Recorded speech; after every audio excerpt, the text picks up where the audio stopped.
خانہ کعبہ کی تاریخ کا واقعہ: جب حضرت آدم علیہ السلام بحشت سے زمین پر تشریف لائے تو بارگاہ الہی میں عرض کیا کہ خدایا، میں یہاں نہ تو ملائکہ کی تسبیح و تکبیر سن سکتا ہوں اور نہ کوئی عبادت گاہ دیکھتا ہوں، جیسا کہ آسمان میں بیت المعمور دیکھتا ہوں جس کے ارد گرد ملائکہ طواف کرتے تھے۔ جواب الہی آیا کہ جاؤ، جہاں ہم نشان بتائیں وہاں کعبہ بنا کر اس کے ارد گرد طواف بھی کر لو،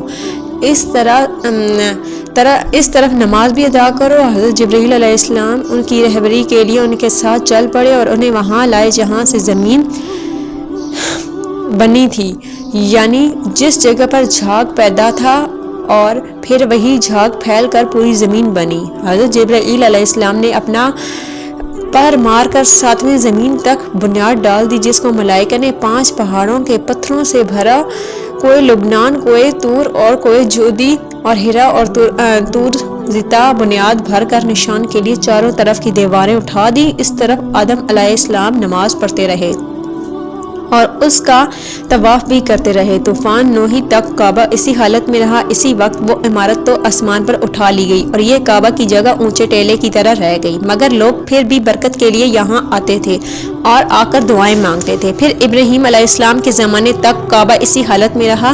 جب حضرت اسماعیل و ہاجرہ اس میدان میں آ کر ٹھہرے اور ان کی وجہ سے یہاں کچھ آبادی ہو گئی، تب حضرت ہاجرہ کے انتقال کے بعد حضرت ابراہیم علیہ السلام کو حکم ہوا کہ اسماعیل کو ساتھ لے کر یہاں عمارت کعبہ بنائیں۔ اس کی نشانی اس طرح فرمائی گئی کہ ایک بادل کا ٹکڑا بھیجا گیا تاکہ اس کے سائے سے کعبہ بنائیں۔ اس کی نشانی اس طرح فرمائی گئی کہ ایک بادل کا ٹکڑا بھیجا گیا کعبے کی حد مقرر کر لی جائے۔ حضرت جبرائیل علیہ السلام نے اس سائے کی مقدار خط کھینچا اور ابراہیم علیہ السلام نے اس خط پر زمین، یعنی اس خطہ پر زمین یہاں تک کھودی کہ بنیاد آدم نمودار ہو گئی اور اس بنیاد پر عمارت بنائی۔ اس کی بلندی 9 ہاتھ اور رکن اسود سے رکن شامی تک کی دیوار 33 ہاتھ اور رکن شامی سے رکن غربی تک کی دیوار، رکن غربی سے رکن یمانی تک 31 ہاتھ، رکن یمانی سے پھر رکن اسود تک 40 ہاتھ، لہذا اس وقت یہ کعبہ مستطیل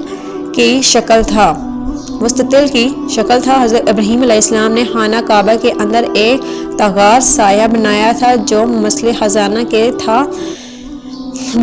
خزانہ تھا اور کعبہ کے لیے جو کچھ نظر تحفے میں آئے اس میں رکھے جائیں گے۔ اس کے دروازے 2 تھے اور ایک داخل ہونے کا دوسرا نکلنے کا، اور کعبہ بنانے والے خلیل تھے اور ان کو گار اور پتھر اٹھا کر دینے والے اسماعیل علیہ السلام، اور اس عمارت میں 3 پہاڑوں کے پتھر لگائے گئے۔ ابراہیم علیہ السلام سے پہلے کسی نے یہاں عمارت نہیں بنائی تھی، مگر آپ کے بعد کئی دفعہ اس کی تعمیر و مرمت ہوئی اور اس میں حالات کی وجہ سے کچھ تبدیلیاں بھی ہوئیں۔ مثلا اس کی اونچائی کر دی گئی، دروازہ 2 کے بجائے 1 اور اس کا رقبہ بھی کم کر دیا گیا، لیکن بعد میں پھر اسے پرانے رقبے میں ہی تعمیر کیا گیا۔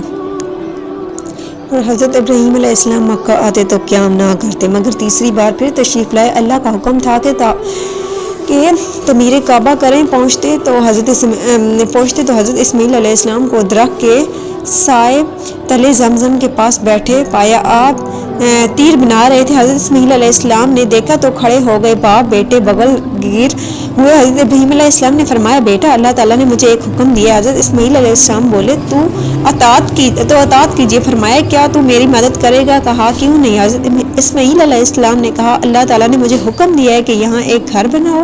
اور حضرت اسماعیل علیہ السلام پتھر لاتے جاتے تھے اور حضرت ابراہیم علیہ السلام لاتے جاتے تھے۔ جب تعمیر ذرا بلند ہو گئی تو حضرت اسماعیل علیہ السلام ایک پتھر اٹھا کر لائے تاکہ آپ اس پر کھڑے ہو کر تعمیر کریں۔ یہی مقام ابراہیم علیہ السلام، دونوں باپ بیٹے دعا کرتے تھے۔ یہی وہی مقام ابراہیم تھا، دونوں باپ بیٹے دعا کرتے جاتے تھے کہ اے پروردگار، ہمیں قبول فرما، تو سننے والا اور جاننے والا ہے۔ اور انہوں نے اس گھڑی کی تعمیر نہ مٹی سے کی، نہ چونے سے، بلکہ بس پتھر پر پتھر رکھتے چلے گئے، نہ اس کی چھت بنائی۔ بعد ازاں مختلف ایام میں بیت اللہ کی تعمیر ہوتی رہی، حتیٰ کہ قریش نے اس کی تعمیر کی۔ کہتے ہیں کہ اس وقت حضرت اسماعیل علیہ السلام کی عمر 20 سال تھی۔ بعض مورخین نے کچھ زیادہ بھی بتائی ہے۔ حضرت ابراہیم علیہ السلام نے حجر کو بیت اللہ کے پہلو میں حضرت اسماعیل علیہ السلام کی بکریوں کا باڑہ بنایا تھا، اور اس پر پہلو کی چھت تھی۔ پہلے بیت اللہ کی جگہ ایک سر ٹیلا تھا جس سے اکثر سیلاب ادھر سے ادھر کاٹتا رہتا تھا۔ جب حضرت ابراہیم علیہ السلام تعمیر خانہ کعبہ سے فارغ ہو گئے تو انہوں نے حضرت اسماعیل علیہ السلام سے ایک ایسے پتھر کا مطالبہ کیا جسے بطور علامت کے رکھ سکیں تاکہ وہ آغاز طواف کے لیے بطور نشانی کے لیے استعمال ہو سکے۔ کہتے ہیں کہ حضرت جبرائیل علیہ السلام اس پتھر کو بوقبیس پہاڑ سے لائے تھے اور آپ نے اس مقام پر رکھ دیا جہاں وہ اب قائم ہے۔ روایت ہے کہ یہ بہت زیادہ روشن تھا۔ حضرت جبرائیل علیہ السلام نے تمام مقام دکھائے، پھر اللہ تعالیٰ نے حکم دیا کہ لوگوں کو حج کے لیے پکاریں اور اعلان کر دیجئے لوگوں کو حج کے لیے وہ آئیں گے پیدل اور ذیلی اونٹیوں پر سوار، جو آئیں گے ہر وسیع گہرے راستے سے۔ ابن کثیر اس آیت کی تفسیر میں لکھتے ہیں کہ حضرت ابراہیم علیہ السلام نے کہا، پروردگار میری آواز لوگوں تک کیسے پہنچ سکتی ہے؟ اللہ تعالیٰ نے فرمایا، آپ پکاریے، ہم آپ کی پکار کو لوگوں تک پہنچا دیں گے۔ تفسیر میں ہے کہ حضرت ابراہیم علیہ السلام نے ابو کبیر پہاڑ پر چڑھ کر پکارا، اے لوگو، اللہ نے ایک گھر بنایا ہے اور تم پر حج فرض کیا گیا ہے، لہٰذا تم اپنے پروردگار کو لبیک کہو۔ آپ نے دائیں بائیں شمال جنوب میں منہ کر کے آواز دی اور لوگوں نے لبیک کہی۔ حضرت ابراہیم علیہ السلام نے ہر سال حج کے لیے آیا کرتے، بعد ازاں تمام انبیاء اور ان کی امتیں بھی حج کرنے کے لیے آیا کرتی تھیں۔